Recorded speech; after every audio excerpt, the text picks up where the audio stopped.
Okay, good evening. I know you all are in a very stressful situation now, but as part of life, have to go through all of this. Okay, so it's perfect timing actually. So in the first class, I've already mentioned that Form 6 is not something that you take for granted. From day one itself, your mindset should be, you have to accept that the exam is not going to be easy. Your main problem will be the time limit. So uh, in the exam, basically, when you see the question, you should immediately know the answer. If you spend time thinking about the answer, the time won't be enough for you to complete all the answers.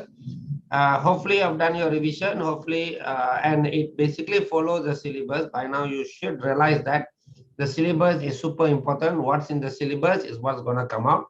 We do sometimes have some surprise question that we didn't expect. Until the question comes out, we don't know. The question, like it can be asked that way, but that is rare. No, maybe like in 5 exam once it comes out. So it's quite rare. Almost all the time, the question that comes out are the questions that we know it's in the syllabus and we have seen it before. We have answered it before. So if you have done your revision, you have covered the 6 chapters. Yeah, there are some hard questions, 2 or 3 hard questions, but the thing is, it must come from the syllabus. So we have already, by right, the questions that are going to come out, I think Helena asked me the other day, sir, I know what trial paper you need to focus on. I don't look at the trial paper. The trial paper is the syllabus. I've already told you in the first class itself, the syllabus is the question. So if you already covered all the questions in the syllabus, by right, you should be able to answer the questions in the exam. They tend to make the question harder. I don't know whether I can say this online or not, but there is a reason why they make the question harder. There is a reason, hidden reason, which I can't mention publicly, but I think you all should know, based on the type of students who take the exam. Sometimes they make the question hard, but we can't use that as an excuse. We should be prepared. We should have already expected that is going to be hard. So we should have put in our hard work. I told in the first time itself, don't as much as possible, don't have this thought of resitting the paper. It's going to get harder and harder if you resit. So as much as possible, one time do all the hard work, finish it off, because the moment you bring it to the next sem, so next sem, as it is, one sem already hard, you need to study for 2 sem. So don't have that thought.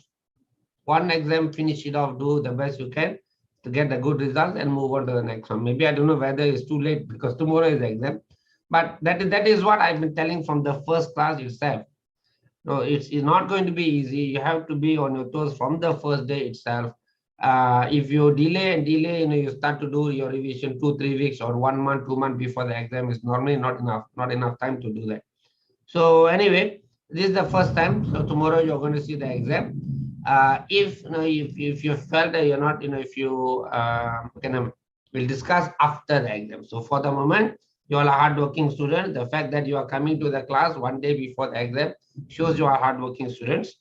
So hardworking students normally will do well in the exam.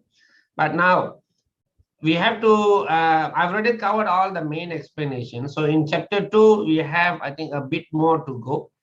We are done with the animals. We are done with the cell organization. So we only left with plant tissues. Can come out, but plant tissues luckily won't be as complex as the animal tissue, because they don't move. They remain in one place. They do photosynthesis. So basically for the plant, it's just there won't be manipulated questions. This is the structure. This is what they do. That's it. So plants are much easier compared to the animal. So if I go back to the notes, okay. So if I remember correctly, I'm done with meristem. So I'm done with meristem. So I drew all of this. I should have done with.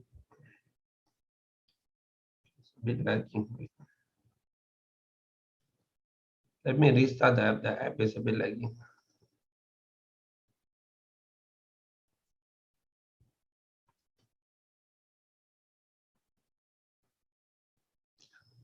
No, it's Form 6 is memory. I really don't know what other subjects. For bio, it's memory. You have to memorize. There are some things that we can understand. There are some things you just have to memorize. And if you're good in memorizing, you don't understand how you're good in memorizing, you can get a full marks most of the time, especially the essay questions. These they are fully memory questions. There is no like SPM is KBAT. They ask some questions KBAT. We ask you the negative. For example, you learn glycolysis, for example. So under the glycolysis, the first enzyme is hexokinase. If it's a SPM question, we can ask you the negative question. What happens if in the cell hexokinase doesn't occur? So you need to write the negative answer. Phosphorylation of glucose into glucose 6-phosphate doesn't occur. All negative answer. That is KBAR, asking you the opposite of what you learn in class. That kind of questions all doesn't come out for STPM. STPM, you learn glycolysis. The question is, what is glycolysis? Explain, calculate how much energy. So it's direct question, direct answer. But SPM, now look back at SPM. I always tell the SPM, you're only touching on the surface. STPM is where we really go deep into the syllabus, into the explanation. So SPM was, now look back, the informations are considered very limited. STPM, every question is long explanation. So we got no time to ask you, negative question, KBAT question, semua tak ada. Ini soalan. That is why I told you in the first class, syllabus is important. What's in the syllabus is what's going to come out in the exam. If you have already covered the syllabus, you can confidently go for the exam. Maybe the structure questions. Maybe the structure question, they make it a bit. Maybe they make it a bit confusing. But the thing is, end of the day, the answer must come back. This is what I tell to Form 5 students. I'm telling you also. The answer must come back from the syllabus. They won't go out. So if you know the syllabus, should be able to answer the question. So hopefully now my app is working. Let's go back to the app. STPM semester 1, chapter 2. Okay, now it's normal. Okay. So no, I'm looking at the tissue first. Okay.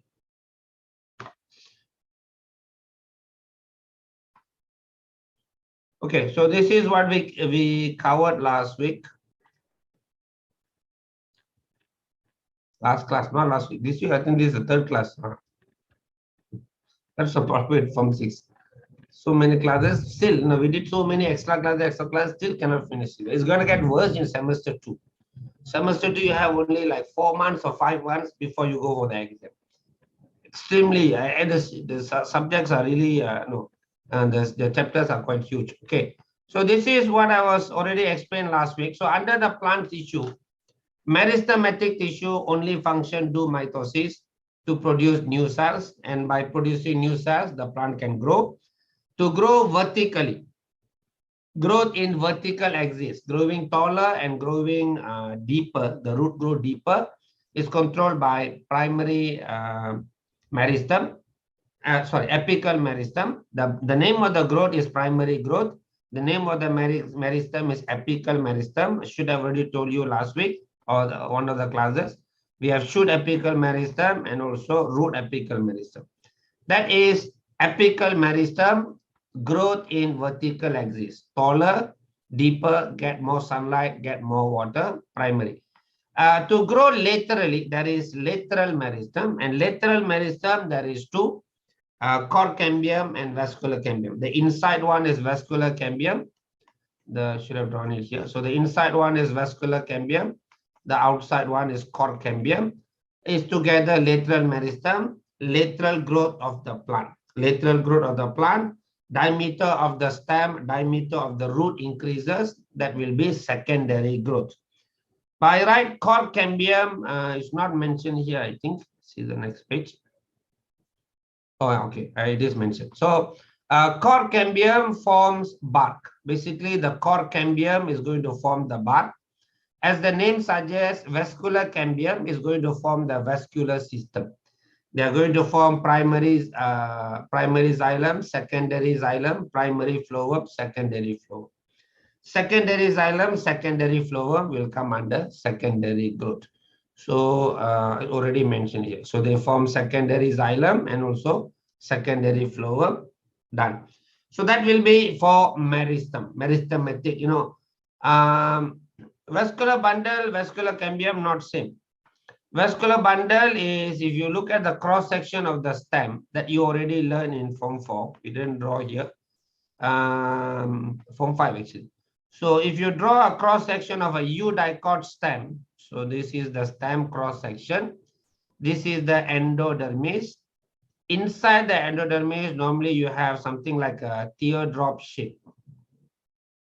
You have something like a teardrop shape with a line in the middle. So this is before secondary growth. So if I can color it, the one on the inside,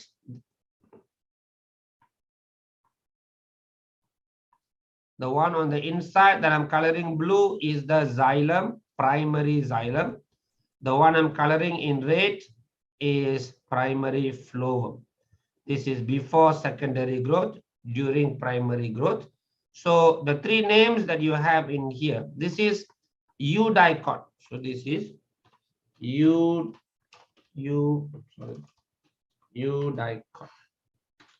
stem. So this is eudicot stem. And if it's a eudicot stem,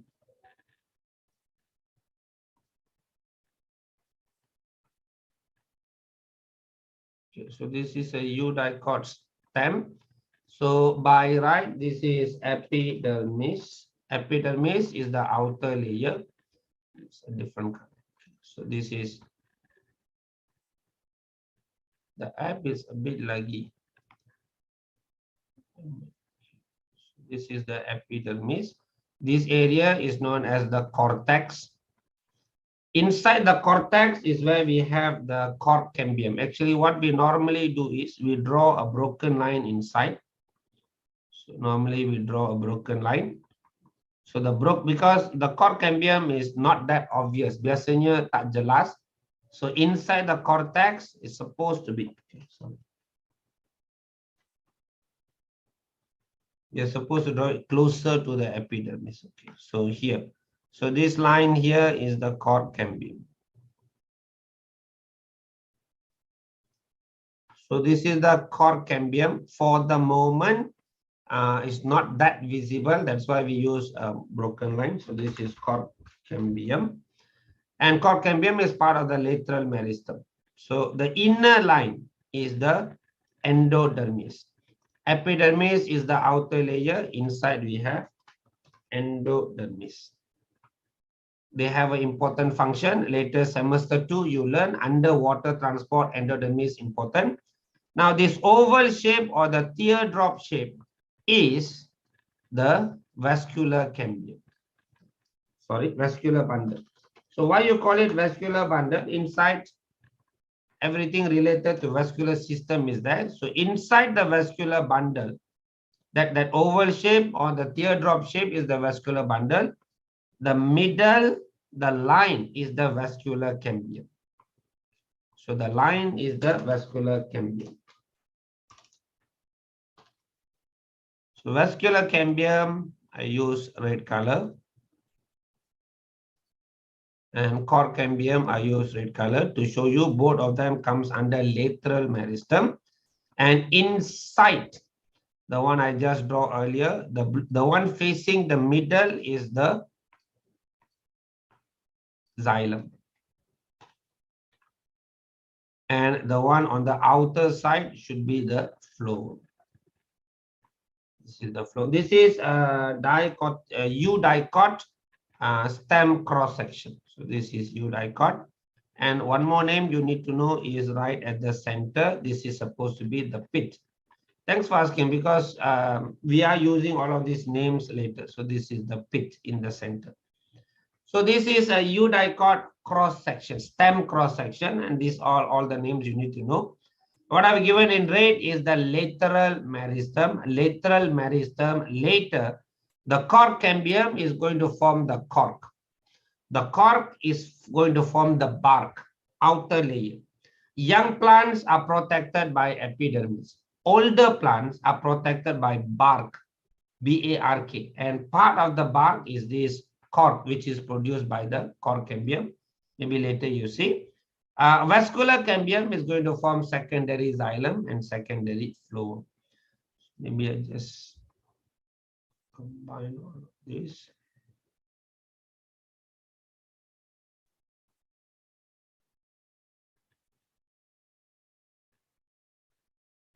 The app is laggy.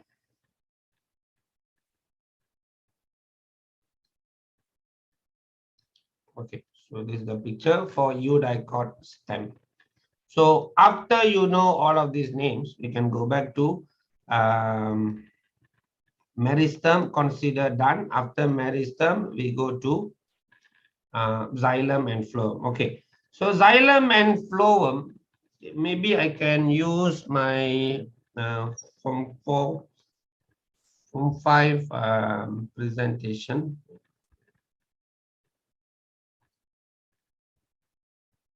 Okay, the formation of xylem and phloem, we'll just look at our Form 5 animation to make a bit easier for you. Instead of me drawing, we'll just let me start the app.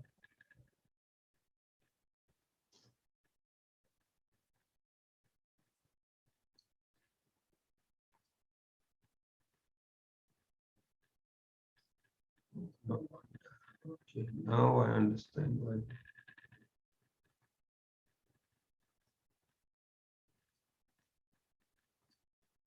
Okay, now I understand why it's lagging.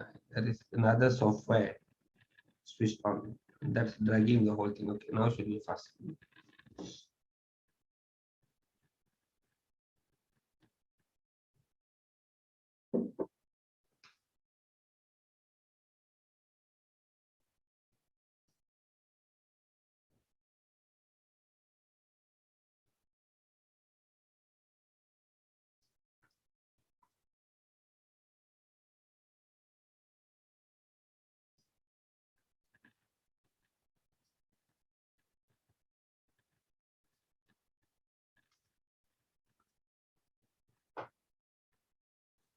Okay, this is for my Form 5, but the same thing relevant for Form 6. Okay.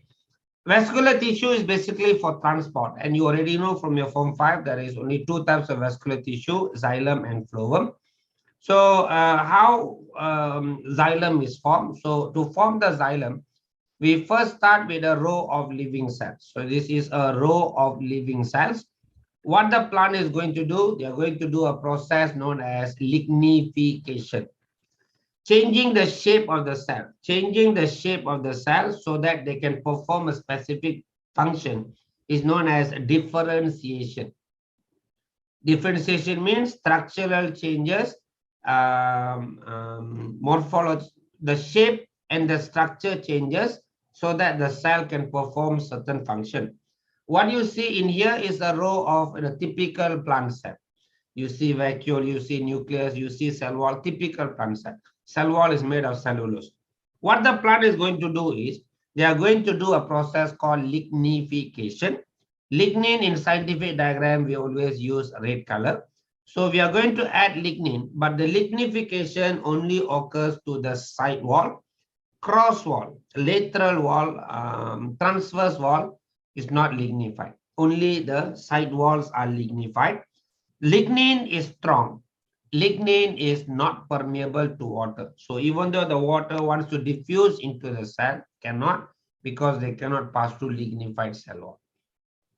So if they cannot pass through lignified cell wall, what's going to happen is, sooner or later, because without oxygen, cells cannot survive, the row of cells becomes dead cell. When they become dead cell, the whole cell now is hollow. Everything inside cytoplasm, transverse wall, all degenerate. So now we are left with a row of dead cells. And if this is a hollow dead cell, no cytoplasm, hollow. And if I just draw a circle at the top, it forms like, at home, you're using pipe to transport water. In the plant, the pipe is known as xylem vessel. Xylem vessel is hollow. Xylem vessel is strong wall because the wall is lignified. But it's made of dead cell, continuous row of dead cell. This is how xylem vessel looks like. Water can flow without any interruption, continuous flow of water from the roots all the way to the leaf.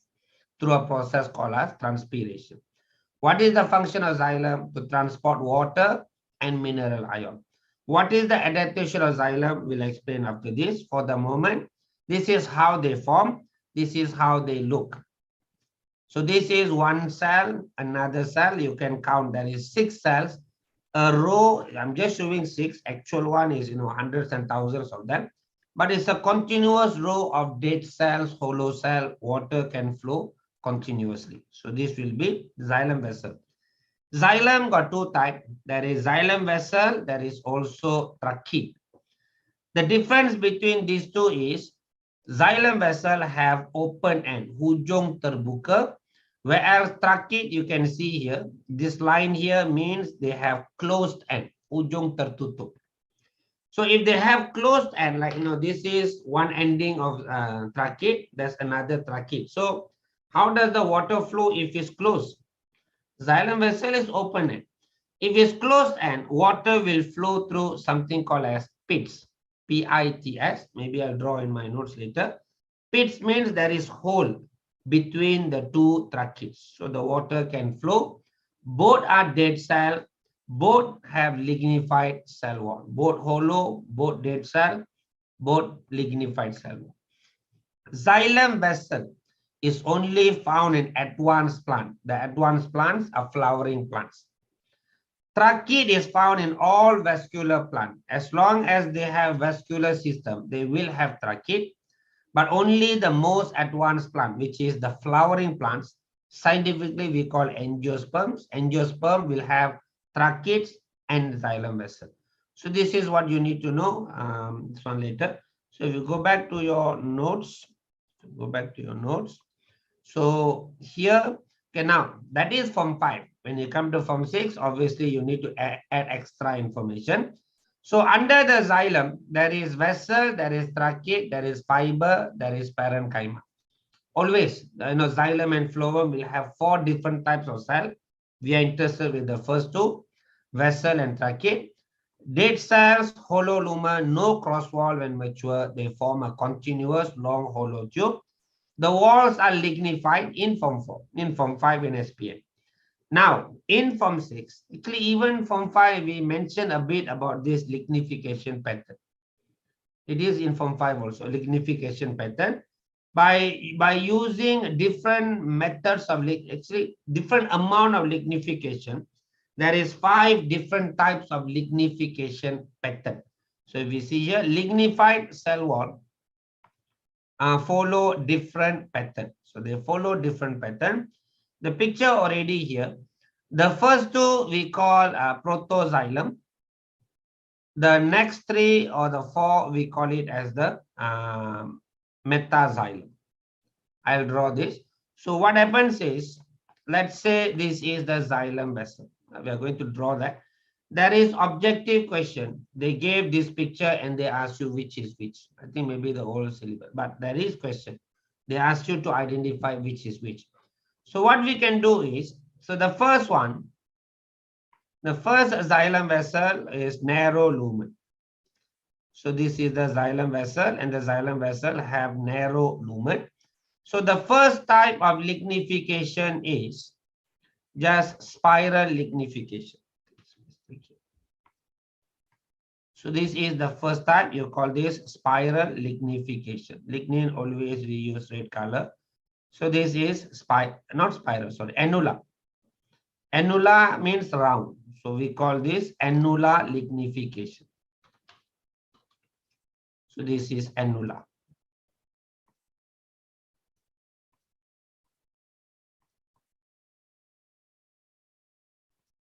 So the first type is annular.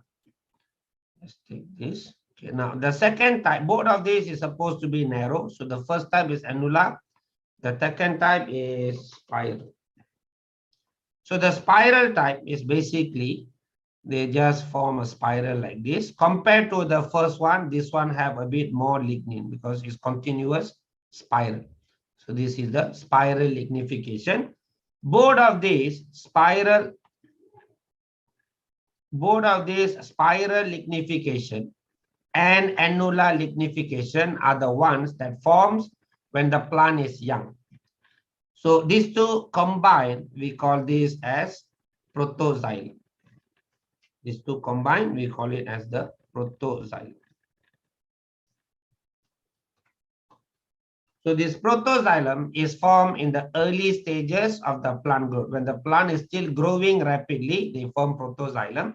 Because the lignin is less, the lignification is less, they have ability to grow with the plant. This can still grow. But once the plant already mature, they need to get more support. They want to do more transport. They need to form stronger xylem. They need to form larger xylem. So once the plant already mature or already maturing, larger xylem, stronger xylem, because xylem have two functions. They transport water, they also provide support. So after protoxylem, now the next three that we are going to draw, we have to make the lumen larger. So I just make it a bit larger. So the first type is scalariform. So scalariform, you can just use something like this. So just remember something like a triangle shape. So this will be the lignification. The areas that I'm coloring in red is the lignification pattern. So easy way, just think of a triangle shape because this is the third one. The third one is scalariform. So this is scalariform.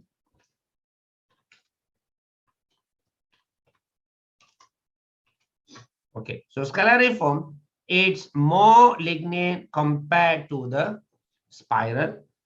Easy way to remember, we draw something like triangle shape. So this will be scalariform. Let me check spelling correct or not. Scalariform. Okay, so that will be triangle shape. Remember the third one. Third is triangle. Now the fourth one is quadrangle, rectangle shape. So the next one is you can draw rectangle shape, something like this. So compared to the third one, this is even stronger. And you can think of a python. Python is, there is a python by the name of reticulate python. Reticulate python, if you look at the body, they have like boxes, arrangement of boxes. Reticulate means rectangle. So this is reticulate. Obviously, it's even more lignin compared to the third one. So reticulate. This spiral actually sometimes they come under, they also come under metaxylem, but to make it easy, annula is the least, then spiral, then scalariform, then reticulate. Strongest of them all is pitted. Now pitted, everything is lignified except the pit. So only the areas that I'm coloring, I'm putting circle. These are what we call as pit. This is the only place that don't have lignin. So each one of these is known as a pit. So this is a pit. And only that place doesn't have lignin. Every other area have lignin. So by right, if I were to color this, I have to color everything here. So this whole area I need to cover.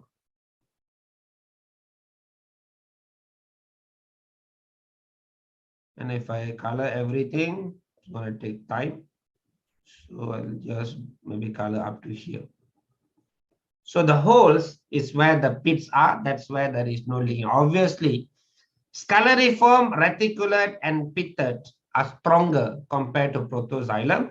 This is known as metaxylem. In general, metaxylem forms when the plant matures. Because it's larger lumen, transport more water. Because it's more lignin, is stronger, provides support. But in the early stages of development, early stages of plant growth, they originally form protoxylem. At maturity or as they are gaining maturity, they start to form metaxylem. These three do come out in exam objective. Even structure question, they can give the same picture. And who knows, if they want to make your life really hard, they are going to ask you, complete the diagram. Can ask. It's in the syllabus. If they want, they can ask.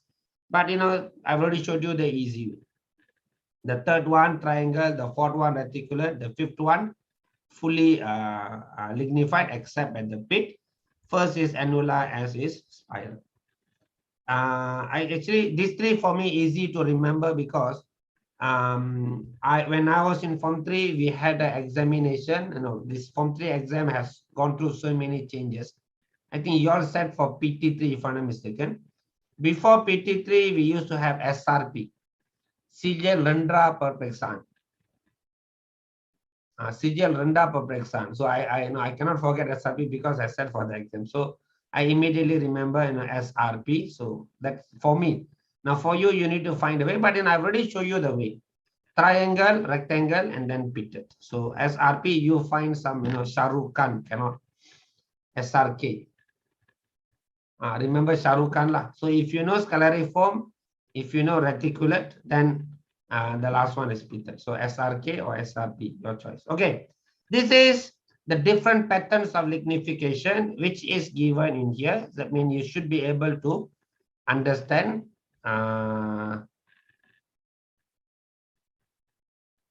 you can understand these names here. So we have scalariform, reticulate, and also pitted.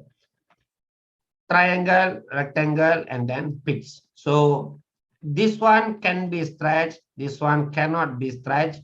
And because it's larger lumen, so maybe you can add here transport more water. This one also can transport more water because they are larger lumen. So larger lumen means more water transport. So the metaxylem has larger lumen, so they can transport more water. And actually one more, because they have more lignin, they provide more support also. Cannot be stretched, and maybe you can add here. So larger lumen, more water transport. Another one is more lignin. More lignification. That means stronger, more support. Xylem has two functions. They provide support because they form wood. The more lignin they have, the more wood that is produced. The more wood that is produced, the more stronger, the more support the plant will have. That will be for xylem. So secondary xylem is formed from vascular cambium. Dicotyledonous plant we still use for STPM. For SPM, they already change it into U-dicot that I showed you earlier. U-dicot used to be dicotyledonous plant, both same thing. So this is slight different, but for our level, we can consider same. So larger lumen, more water transport. This is for metaxylem. More lignification, so stronger, they provide more support. That will be for xylem. Xylem will have open end. So if I were to label, this is known as open end. Ujung terbuka. Open end. So they have open end. Water can flow continuously without interruption. The other type of xylem is trachete. Now trachete, if I were to draw, this is how you draw a trachete. So something like this will be a trachete. So yes, the wall is lignified, the wall is strong. Now if this is one trachete, let's say this is one trachete, the next trachete, what we are going to do is we're just going to change the shape, and this is how one trachete is connected to another trachete.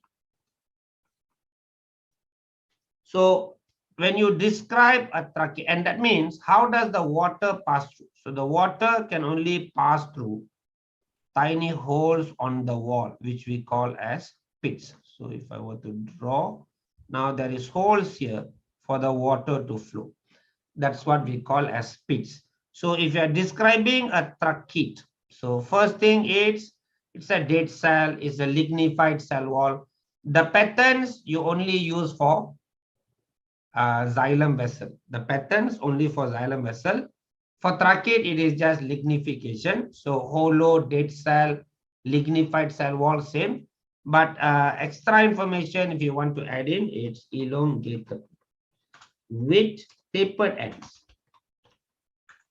The word tapered ends means ujung meruncing. Like this is tapered end. The ending is sharp.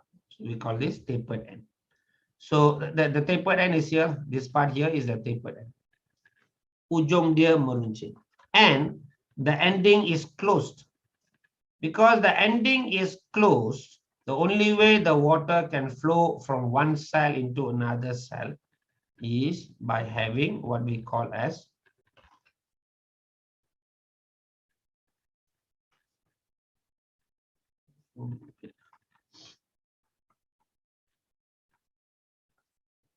by having holes, which we call as,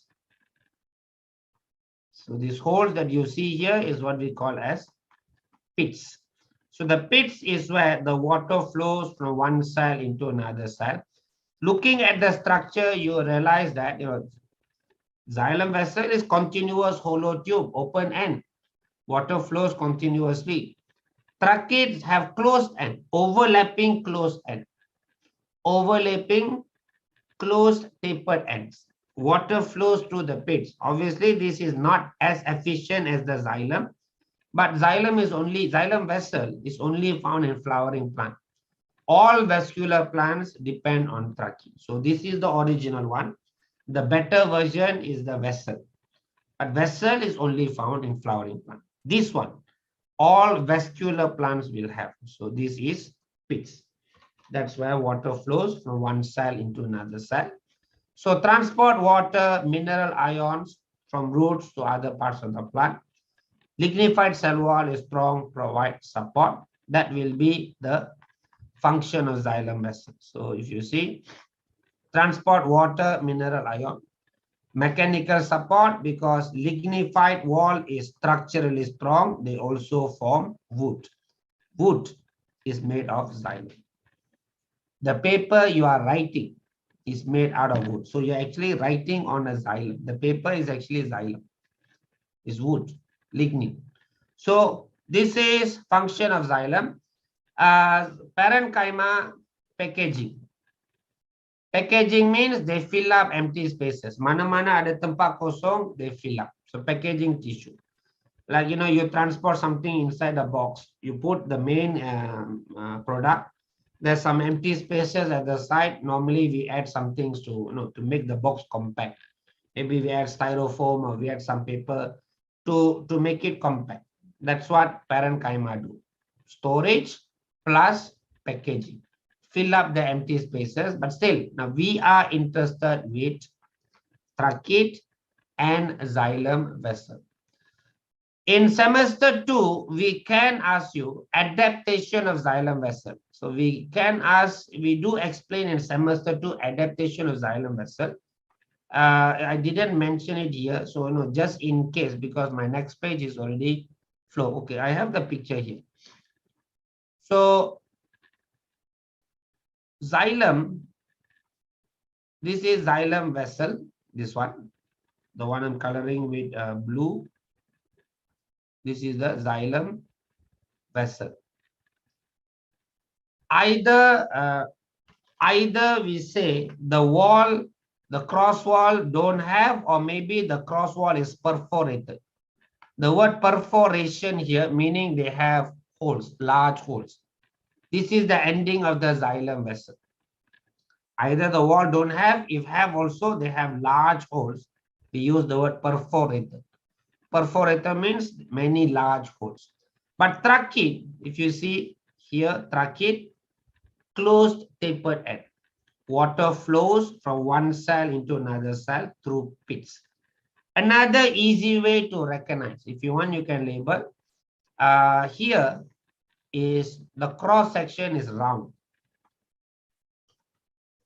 Is round cross section. Round or oval. So when you cut across, you see a round shape. That or oval shape will be for xylem vessel. For tracheids, they have polygonal. Maybe pentagon. Most of the time is pentagon shape, but we use the word polygonal. So polygonal cross section for you to identify. Polygonal cross section. So how do you identify trachate? They have closed end. If you do a cross section, segi lima, segi enam, polygon, hexagon, pentagon, trachate. Round shape, oval shape is xylem vessel. So, and the pits already labeled for you. So this is xylem vessel. We haven't gone to sieve tube yet, but before that. So far, any question?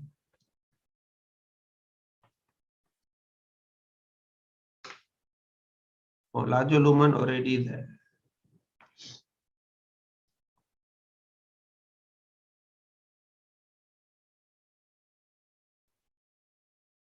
Oh, okay. So far, any question?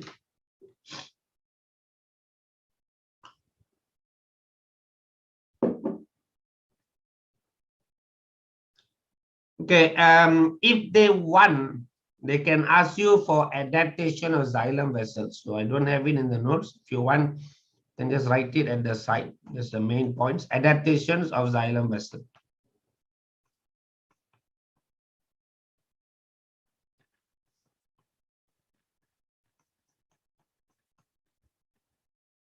Okay. So the first adaptation, long hollow tube. The first adaptation is long hollow tube.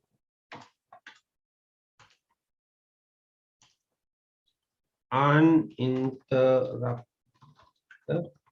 water flow. Not sure that my spelling. Okay. Uninterrupted water flow. Long hollow tube. So the word hollow means uninterrupted. The second adaptation. Narrow tube. Because it's narrow tube, high capillary action. The narrower the tube, the stronger the force we call capillary action. If you see capillary action, the answer must be continuous water flow.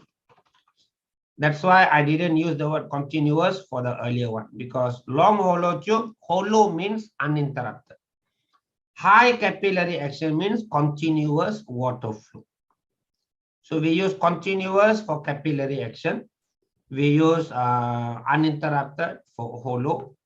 The third one is, the third adaptation is strong wall. So strong lignified wall has two functions. The one, if you use the word strong, then they provide structural. If not, you can use mechanical. So structural / mechanical support for the plant. So your choice, structural, mechanical, around the same explanation. So because the wall is strong, they can provide support for the plant. If the stem have a lot of xylem, the stem becomes stronger.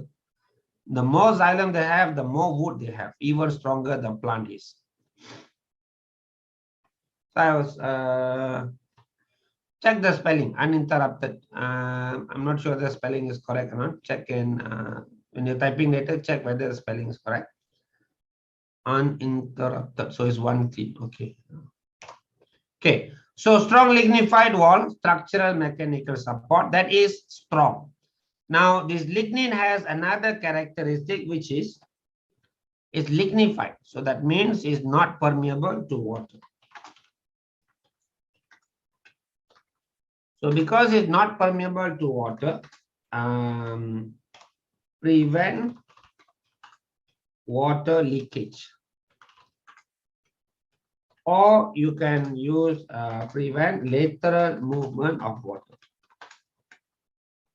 Prevent lateral movement of water. Lateral means sideways movement of water.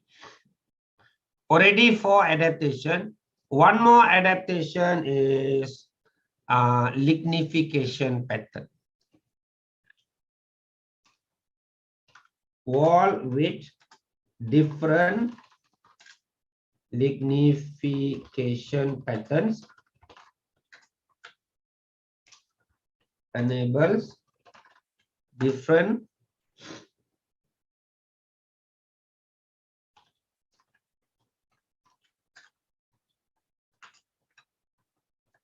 different levels of support. Okay, because they have different lignification patterns. As we saw earlier, if they have less lignin, it can be stretched, it can be elongated. The older ones, more lignin, so cannot be elongated. So by having different lignification pattern, the plant can, when they are growing, they form the protoxylem. When they mature, they form metaxylem. And metaxylem, stronger xylem. Protoxylem, weaker xylem. Can stretch, cannot stretch. So by controlling the lignification, the plant can control the stretching ability of the xylem plus the amount of support that the xylem provides for the plant. It comes under different lignification patterns. So this is the 5 that I can remember for now. So the 5 adaptations of xylem vessel. 4 adaptations of xylem vessel. Actually, instead of memorizing these sentences, when you look at a xylem or when you draw a xylem like what we drew earlier, from the diagram itself, you should be able to, you can see the wall is lignified. That means strong. You can see it's hollow. Explain why hollow. You can see it's narrow. You can use all of this as the answer.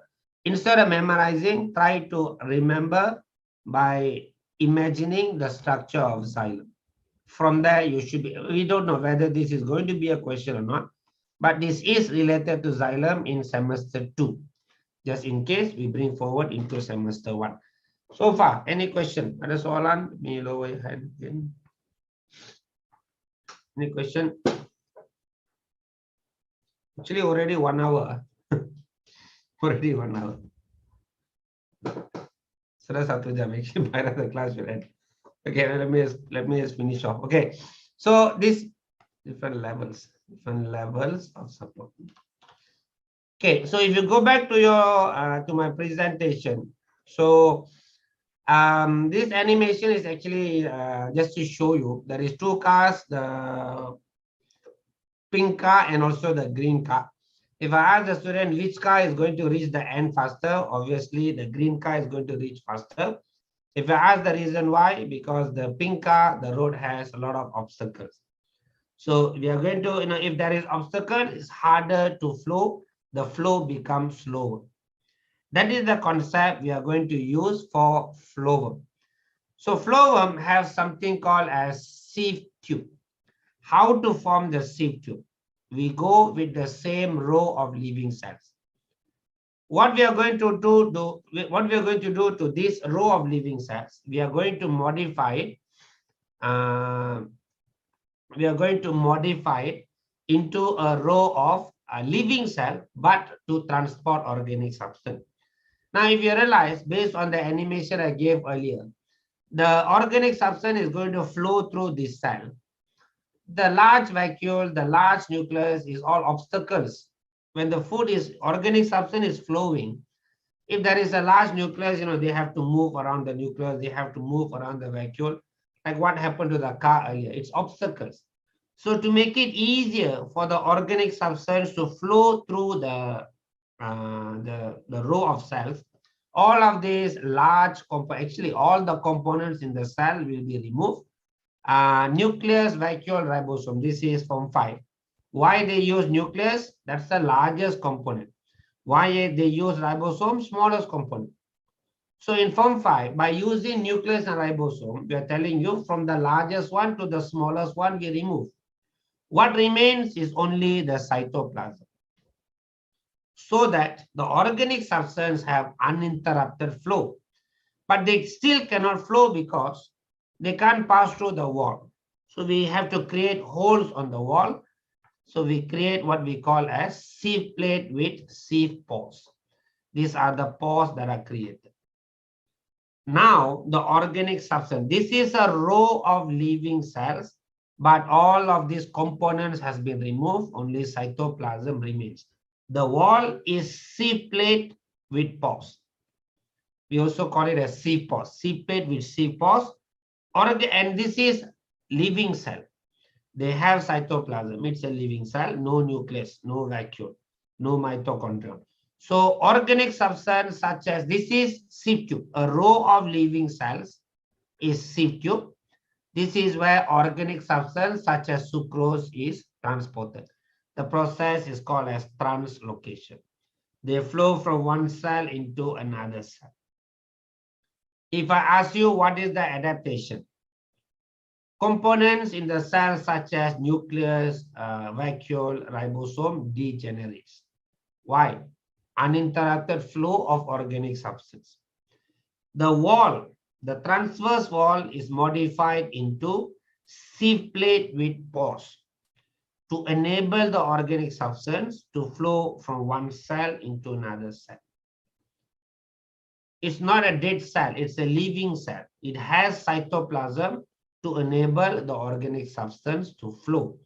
But this sieve tube has a problem. If they already remove all the components, how they survive? Without energy, the cell cannot survive. So to help this sieve tube, beside the sieve tube, there will be companion cell. But companion cell is only found in advanced plants, which is flowering plant angiosperm. All vascular plants will have sieve tube. All vascular plants will have sieve tube. Only flowering plants will have companion cell, sieve tube and companion cell. That is what you should have in your notes. My slide here finished. I'll go back to the presentation here. So for phloem, so angiosperm means flowering plant. So angiosperm, phloem consists of sieve tube element and companion cells, mainly. Every cell in this picture is a sieve tube element.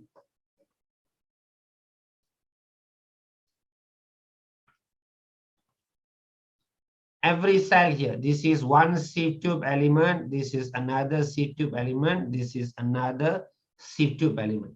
A row of living sieve tube element is sieve tube. I didn't label in Form 5 because the name element in Form 5 don't have. So now in Form 6 here, so what we have is sieve tube consists of sieve elements joined together to form a long slender tube. The walls are perforated to form sieve plate with sieve pores. Sieve pores allows cytoplasmic connection between the sieve elements. Mature cells, no nucleus, ribosome, Golgi apparatus. Mitochondria, maybe they have, but most of the time they don't need because they are helped by companion cells. Now, companion cells you can see in this picture. So this is one sieve tube element, this one. The one I'm coloring yellow is the sieve tube element. You can clearly see the sieve plate with pores. You can clearly see the sieve plate with pores. You can see the sieve tube element. And you can also see the companion cell. This is the companion cell. Immediately you can see this is the vacuole. So they have large vacuole. They are full of mitochondria, full of Golgi apparatus, synthesize energy, give the energy to sieve tube, make protein, provide to the sieve tube. That is the question we don't know. So non-flowering plant, Helena asked, non-flowering plant, phloem, how they survive? Most probably they still retain mitochondria, but they have limited amount of mitochondria because too much then is going to become an obstacle. Because they don't have companion cell, they have to be self-dependent. So they will have mitochondria to provide energy. But in case of flowering plant, they are more efficient because making energy, making protein, all they give to companion cell. Okay, you help me. So companion cell will do all of that function. Non-flowering, no companion, they do the function on their own.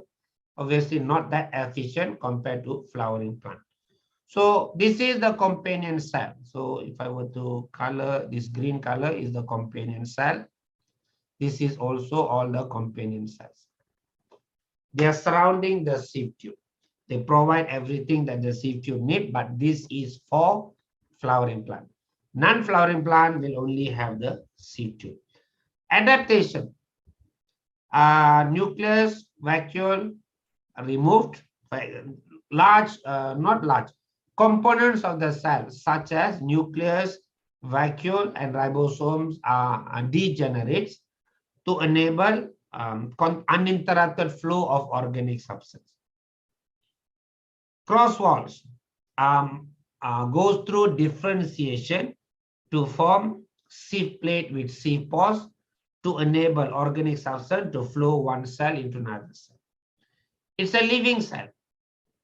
They have cytoplasm to enable the organic substance to flow within the cell and also to the next cell. 3 adaptation for, if you want, companion cell is also adaptation. Maybe we write at the side, but before that, let's underline. So what you need to know is, okay, the points I've already underlined. Companion cell, only in flowering plant. Angiosperm is scientific name of flowering plant. Dense cytoplasm, small, actually the vacuole, okay, the word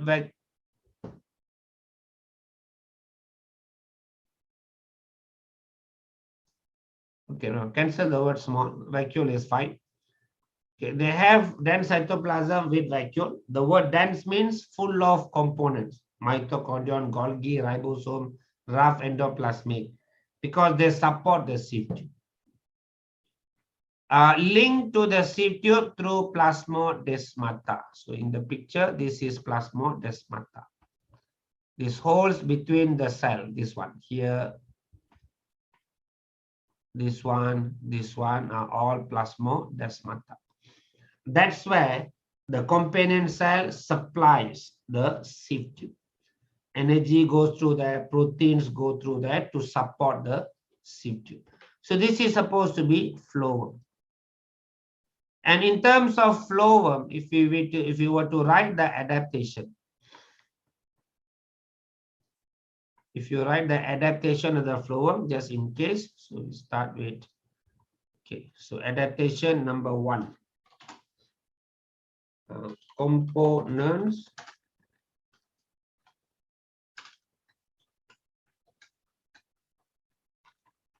so I'm also using nucleus and ribosome because it's the largest and the smallest.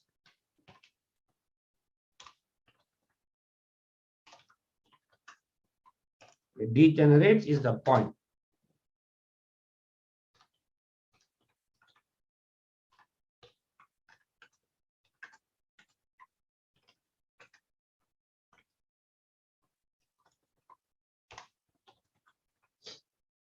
Components such as nucleus, ribosome degenerates uninterrupted flow of organic substances. Adaptation number 1. Adaptation number 2.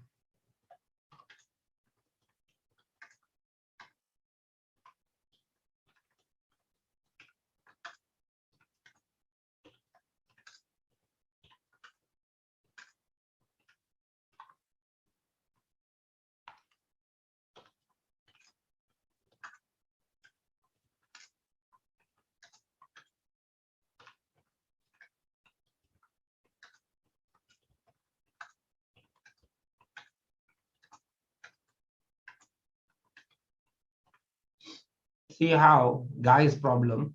If I'm talking and typing, a lot of mistake. We can't do multitasking. Clear proof. So if I keep quiet and type, now quickly I finish the writing. Girls, you can do multitasking. We guys cannot. So that's why I stopped talking for a while. I focus on typing. Perfect. No mistake. Okay. So cross-wall differences into sieve plate with sieve pores enable organic substance to flow from one cell into another. So second one. Third one. So the third adaptation is living cell.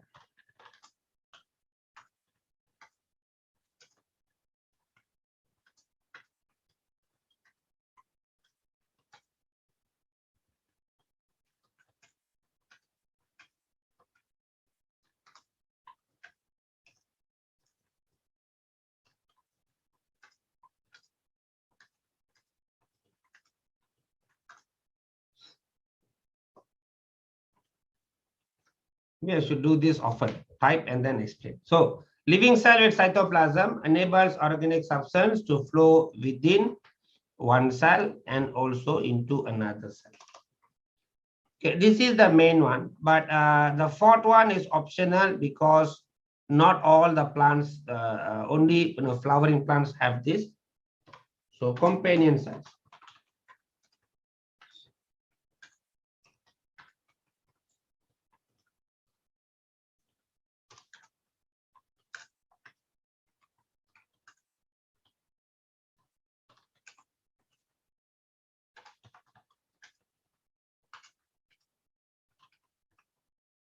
I just give it a general statement. If the actual exam, if this question comes out, just make it a bit more detailed. Companion cells are metabolically active. They have a large number of mitochondria to generate ATP to be provided to the cell to the sieve tube for translocation. I just give it because the first three should be enough. In case you need more points, then talk about companion cell, divide to two. A lot of mitochondria, energy for translocation, mention translocation, active transport. If you need more than three answers, companion cell make it to two. But always mention companion cells in angiosperm. Always mention maybe in angiosperm because they are not found in all. So maybe we can be a bit more specific. Angiosperms are metabolically active. So you can make it two sentences. They have a lot of mitochondria and energy for translocation. A lot of protein to do active transport. So they make, they give, and if you want, you can edit. They are given. It flows into the sieve tube through plasmodesmata that we already have in the notes. So this will be the vascular tissue. Any question for sieve tube? Any question for sieve tube?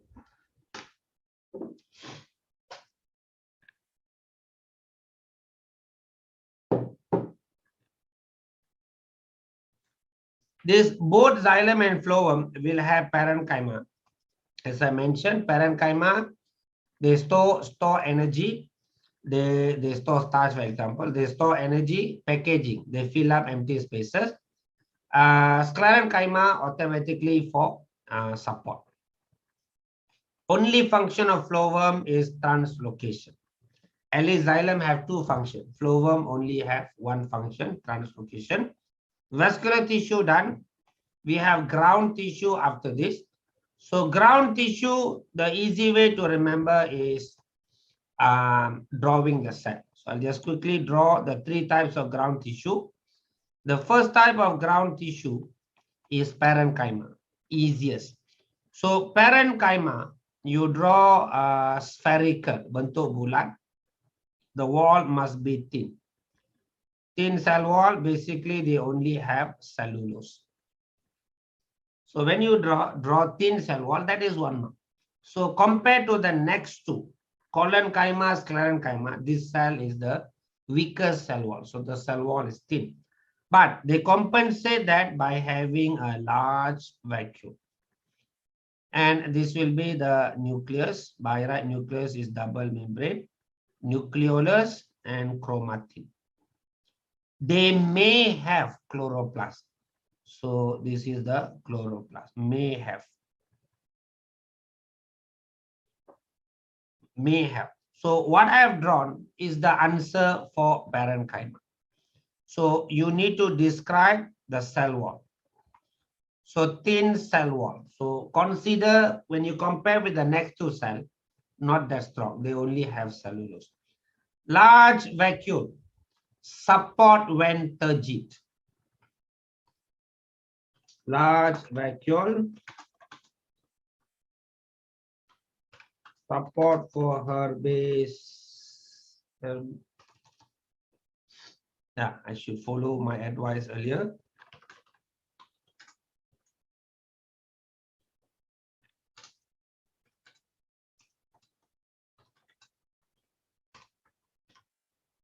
So because they have large vacuole, they can provide support in general for herbaceous plant because the other one is woody plant. Woody plant have wood, so they get support from wood.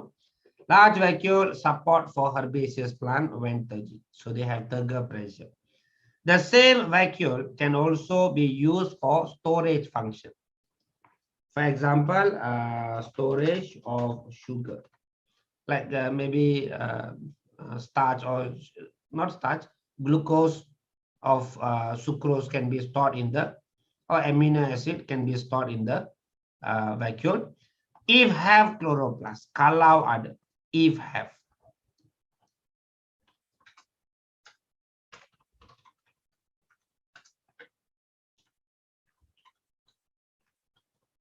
If have chloroplast, then photosynthesis. So thin cell wall. So structurally not that strong, because they only in general have cellulose. So thin cell wall.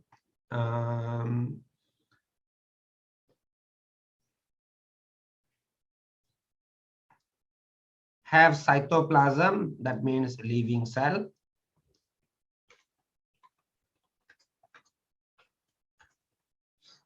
And one more is they are loosely arranged. So I'm showing you only one cell. If you have a few cells, what happens is they are loosely arranged. And because they are loosely arranged,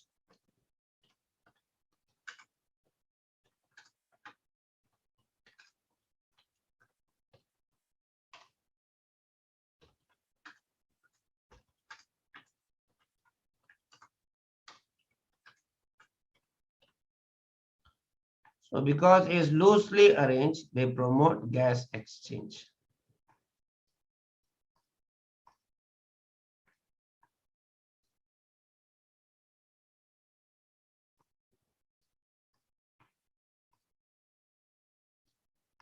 So this will be parenchyma.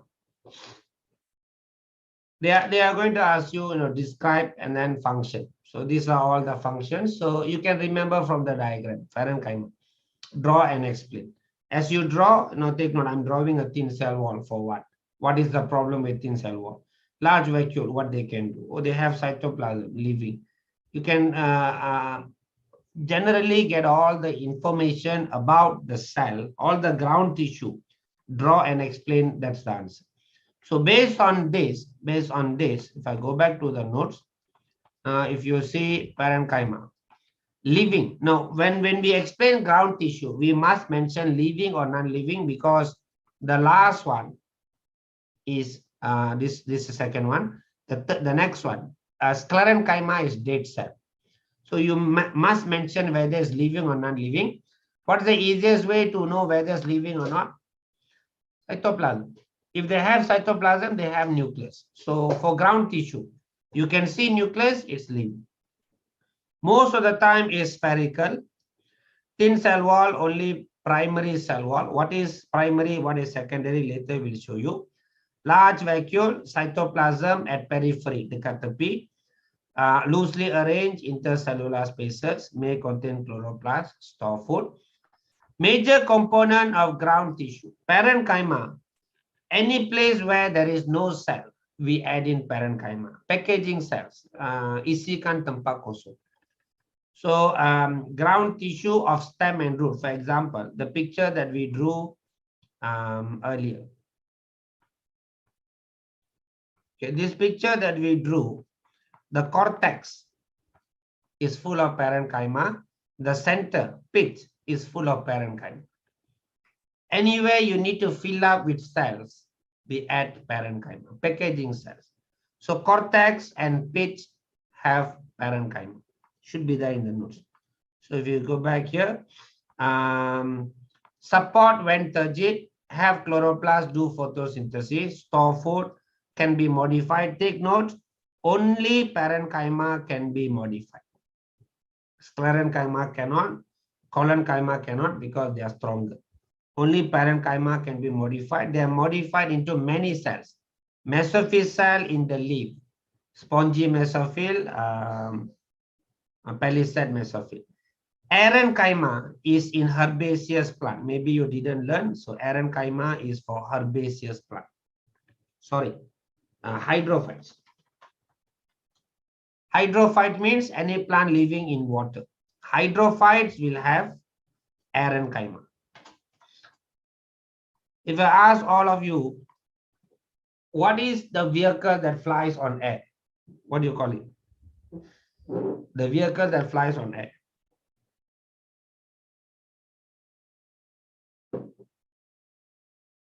Kendaraan yang terbang di angkasa.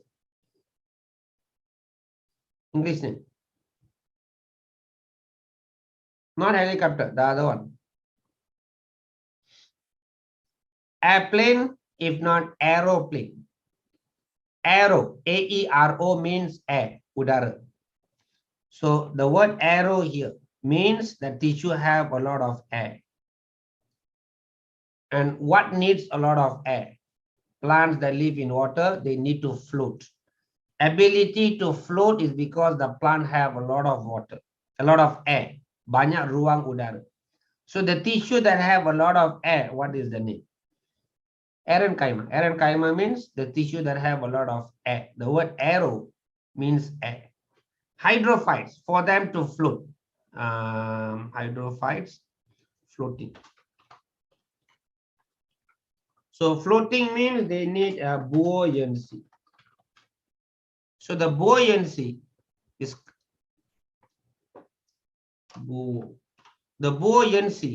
created by this parenchyma. For you to know. Okay, so where do you find them? In cortex, in pitch, as I showed you earlier. So among the three cells, only parenchyma will have a bit lengthy explanation because it's a versatile cell.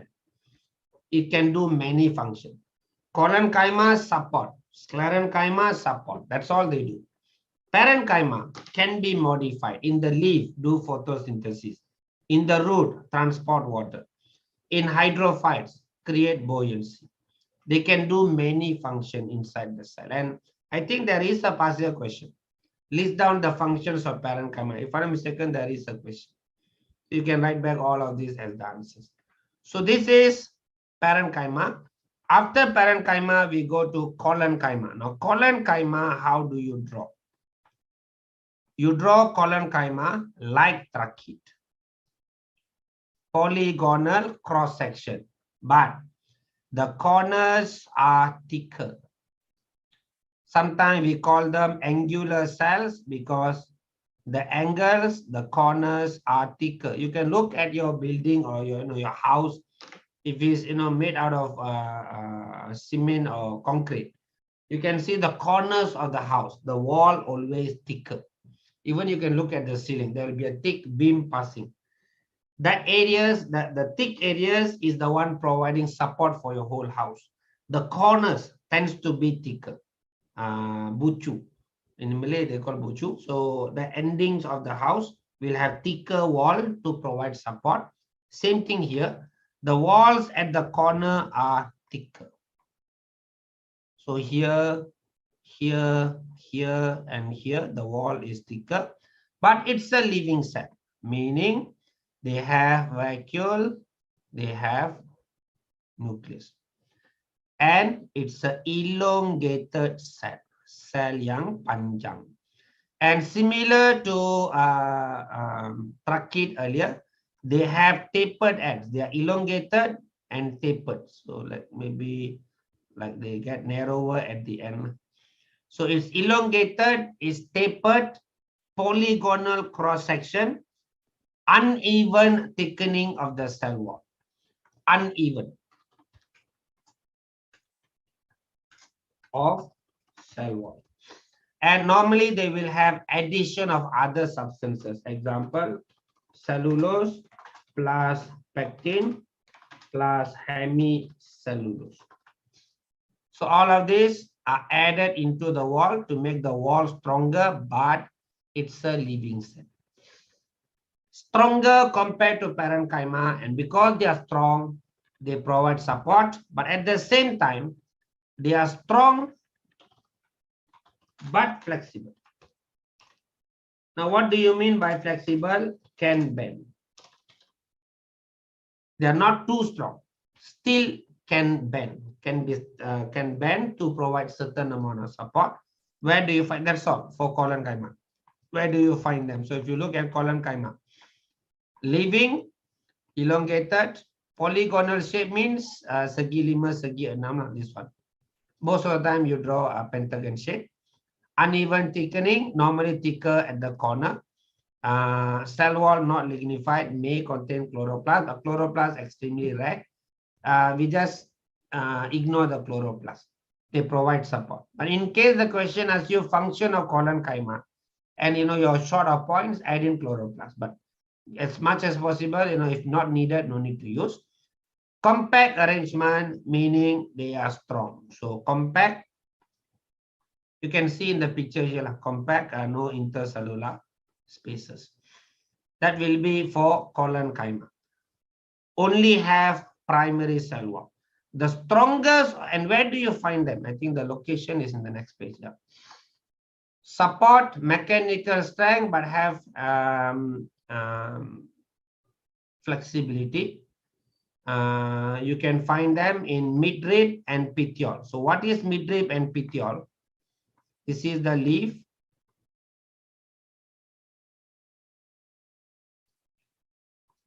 So this is the leaf. For example, this line in the middle, these are the veins. The one branching out is the vein. The line in the middle that I'm making thicker is the midrib. This is the petiole. So the whole leaf is supported by the petiole and the midrib. Why they are stronger? Collenchyma. But why they are flexible? Collenchyma. So you can find them in the midrib, you can find them in the leaf, you can find them in the stem also.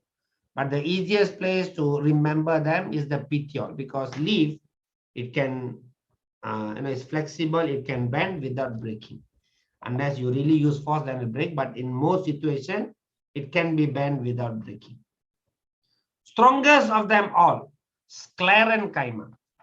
Sclerenchyma, if you draw one circle, this is the primary cell wall, inside another circle. Inside another circle, secondary cell wall.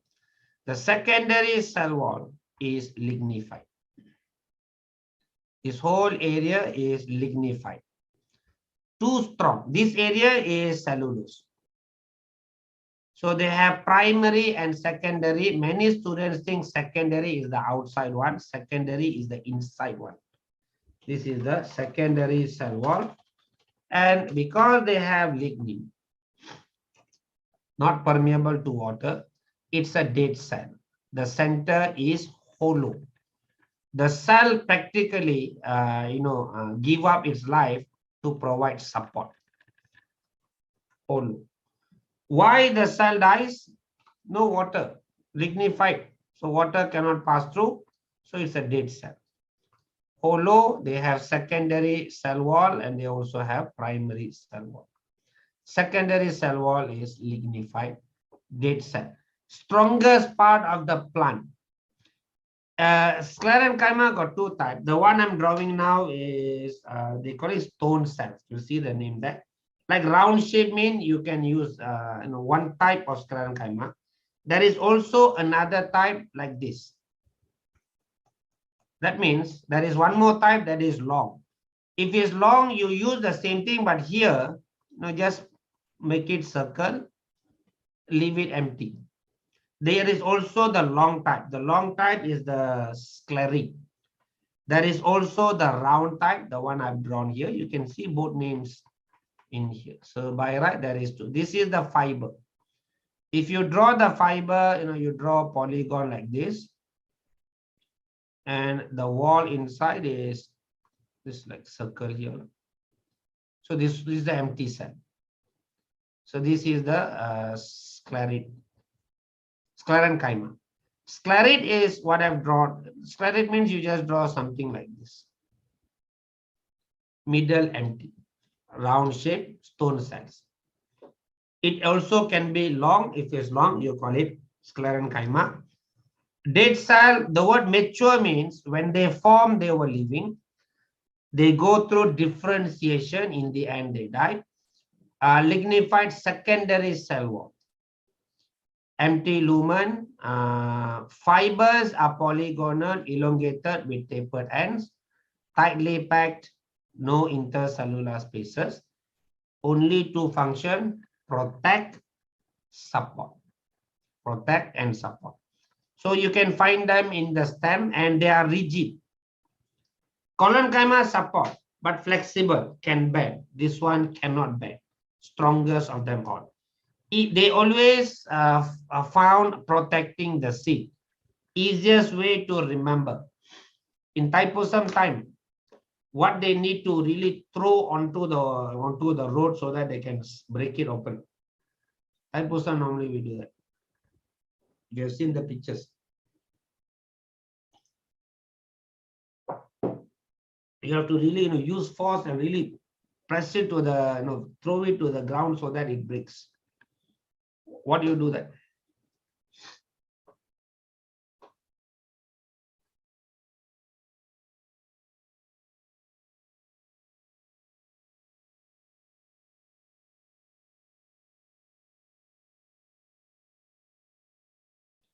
Don't know.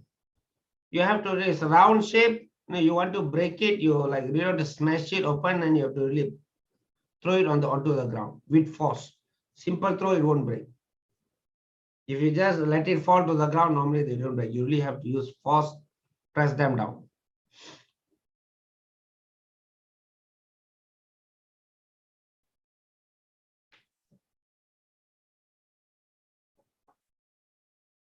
All don't know. Okay. Supposed to be coconut.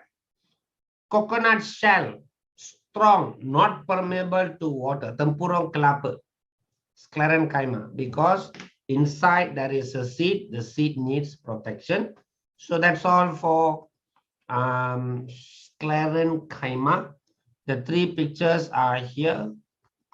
So this is all for sclerenchyma. Fiber is long. These are the stone cells, sclerenes.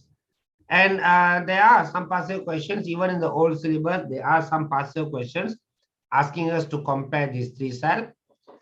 Parenchyma is the jack of all trades. They do many functions. Collenchyma, sclerenchyma support, but collenchyma is flexible, sclerenchyma is rigid. Too strong because have lignin until it dies. Parenchyma, collenchyma are living cells. That's all for ground tissue. Any question for ground tissue? We have one more question to go.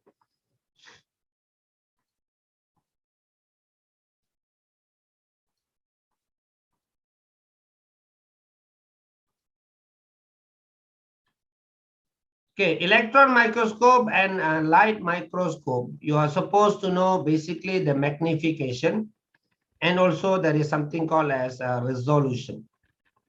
Ability to distinguish between two separate points. Depending on the magnification. If the power magnification is higher for the microscope, the closer the 2 points, you can still see it as a separate point.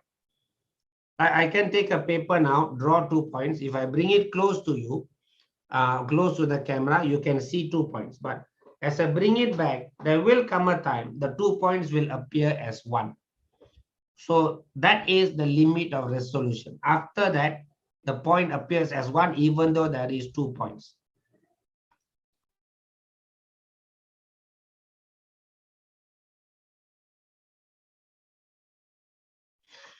So that is known as resolution. At what distance or at what magnification, the 2 points still appear as 2 points.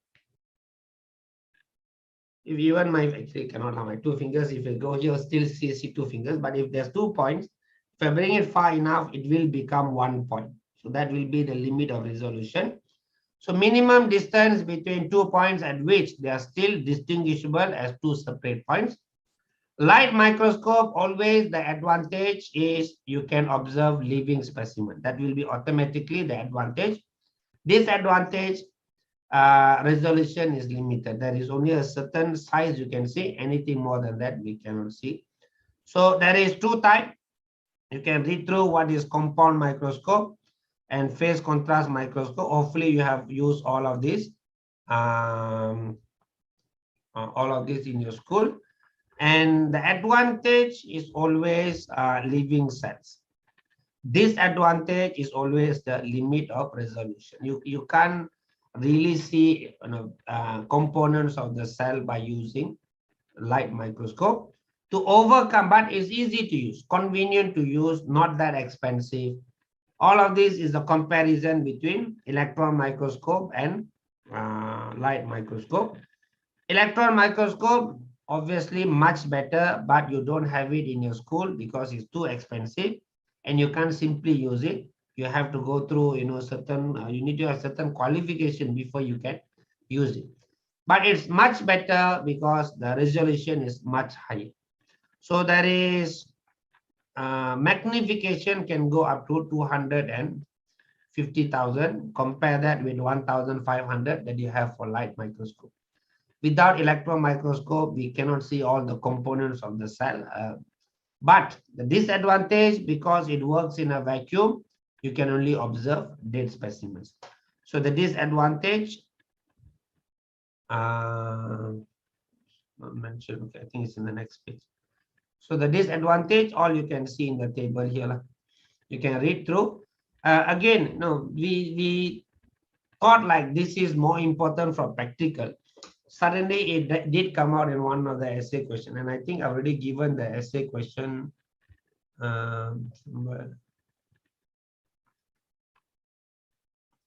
here. So how electron microscope, paper chromatography is in chapter 1. Electron microscope is in chapter 2. So you can describe a bit about the advantages and the disadvantages of using electron microscope and how to conduct this paper chromatography, which should have been your practical paper. Epithelium, no, we thought again, it's too simple, they won't ask, already 2 partial question. So like if you have already learned parenchyma, only when we look at this question, realize parenchyma alone can be 11 marks. 4 characteristics you can easily remember from the drawing that we did earlier. 7 functions. So every function, parenchyma make it 1, mesophyll make it 1, support make it 1, loosely arranged make it 1. So try to use the picture to make it into around 7 separate sentences. Should be able to get the answer. So recent question, maybe less chance. Only parenchyma we can do this because it's versatile. Collenchyma, sclerenchyma, most to most 2 function, not more than that. Parenchyma is the one that really can perform a lot of function. Last question here is centrifugation. Inside the cell, we have components of different sizes, from a very large one like nucleus, chloroplast, mitochondrion, to the smallest one, which is ribosome. So what is the technology that you can separate the components based on the size?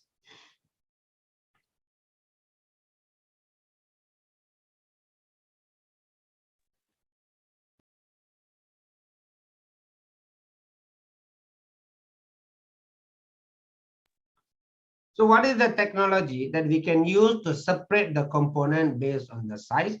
So the technology is known as centrifugation. But before we can do the centrifugation, we need to prepare the sample. The sample should be in cold isotonic buffer solution. So you need to explain to the examiner why cold, why isotonic, and why buffer. 3 marks they ask in exam. So low temperature is to deactivate the enzyme and slow down the metabolism. Isotonic solution to prevent change in shape and volume of the organelle. Buffer solution is to maintain the pH and to prevent denaturation. So this itself is already worth 4 marks. Before you even do the centrifugation, preparing the sample itself, you need to mention a few important points. Then what we do is, we place it in a centrifugation tube, and the machine is just going to rotate. And we start with a slow speed. At a slow speed, the large components will sediment out. So we remove the sediment. The sediment is like, if you see in here, The sediment means right at the bottom. So if you see here, if you use 600 G gravity, I think this is for gravity, slow speed, the largest components start to come out. So one of the first that we can separate is the nuclei. So the nucleus sinks because you're rotating at a very high speed. The heavier molecules or heavier components will sink to the bottom. We can remove them. The remaining fluid will transfer to the next centrifugation tube, make the speed even higher. So you need to know the order of sedimentation. I've already given the order right at the bottom here. Nucleus, chloroplast, mitochondrion, lysosome, endoplasmic reticulum, finish with ribosome. Remember the sieve tube earlier? Nucleus, ribosome, the largest to the smallest, the same order. Nucleus, chloroplast, mitochondrion, then lysosome, and the rest will follow. The numbers so far they didn't ask, but basically you need to know higher speed, higher, slower rotation, larger molecules. Higher rotation, smaller molecules. So the sequence is also given here: nucleus, mitochondrion, chloroplast, lysosome, endoplasmic reticulum, and in the end you have ribosome. That is the order. But now to get the ribosome, see the speed 300,000 G. So many research needs to isolate. We are going to learn in semester 3 one of the research that uses centrifugation to prove certain points. Semester 3 we will repeat that. But the idea: slower speed, larger component; higher speed, smaller component. And another way to remember is, you know that prokaryote,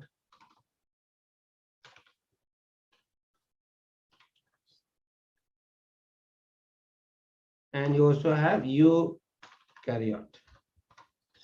Now you know that prokaryote is 70S and eukaryote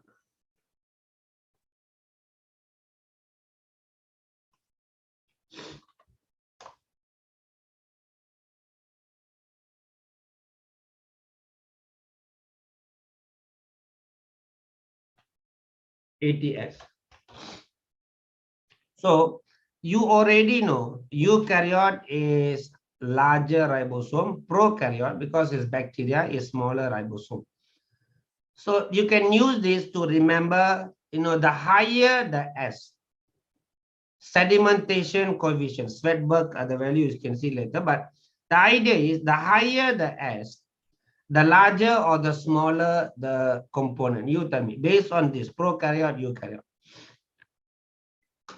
The larger the S unit, sedimentation coefficient, is the larger or the smaller component, based on 70S, 80S. The larger the S value.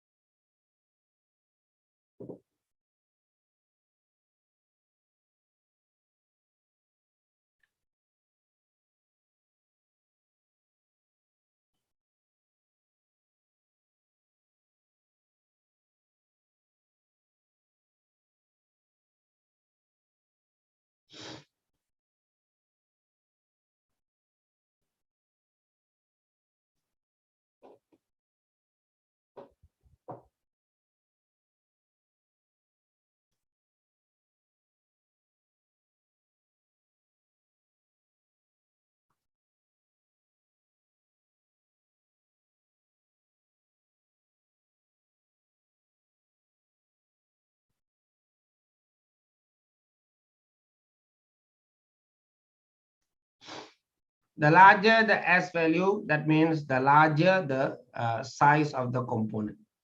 So that will be it. So that's already in here. So if you see the explanation, the last one, S value,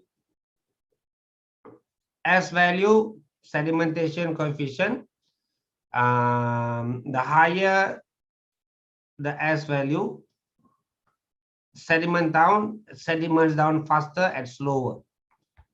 The higher the S value, the larger the component, the slower speed that you need. So higher S value means you need slower speed because it's a larger molecule, larger component.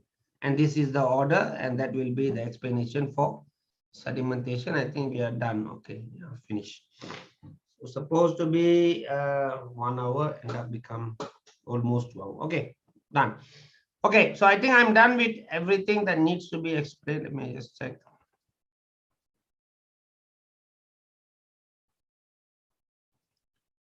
Okay, done.